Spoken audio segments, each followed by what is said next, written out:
Welcome to another month of Tanda, Tula Safari Science with me, Luke Street. This month, I'm going to be talking about the elephant in the room. However, I'm going to wait for the big guys to finish their nap.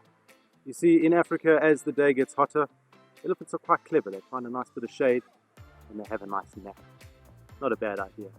However, because I prefer life over death, I'm going to wait for them to finish that nap. And then we're going to walk over there and we're going to have a look at what they've left behind. Over here we have a track left by an elephant.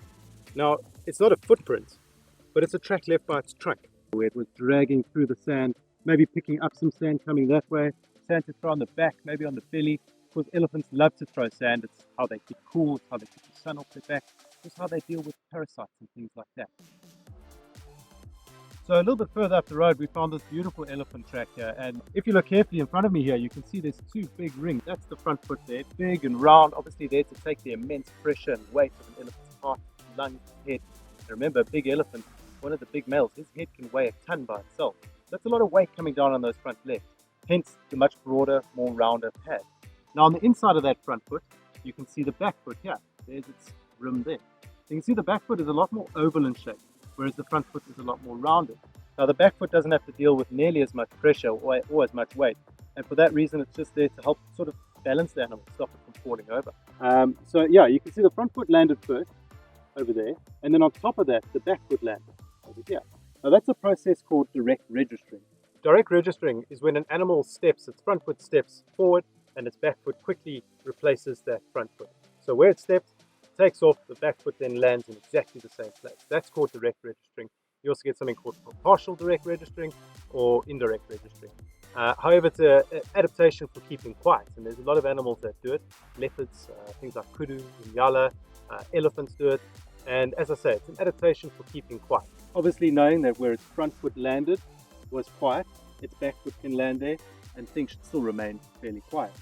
When you're looking at a track like this, in order to tell the direction that the animal was going, you usually have a look at where you find more definition. And immediately I can see there's more definition towards this side here.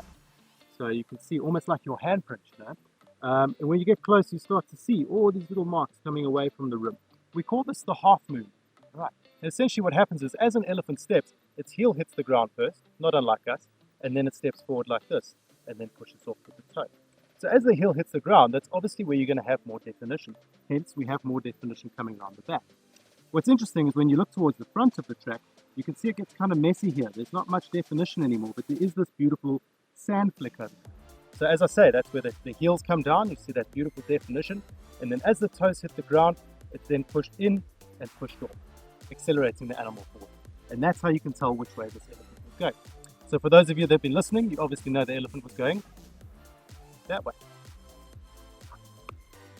And that's it for this week's Tanda, Tula Safari Science. Now there's loads more on elephants that I'd love to cover.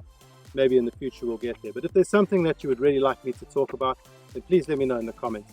And I'll happily try to get out there and get some cool footage for you.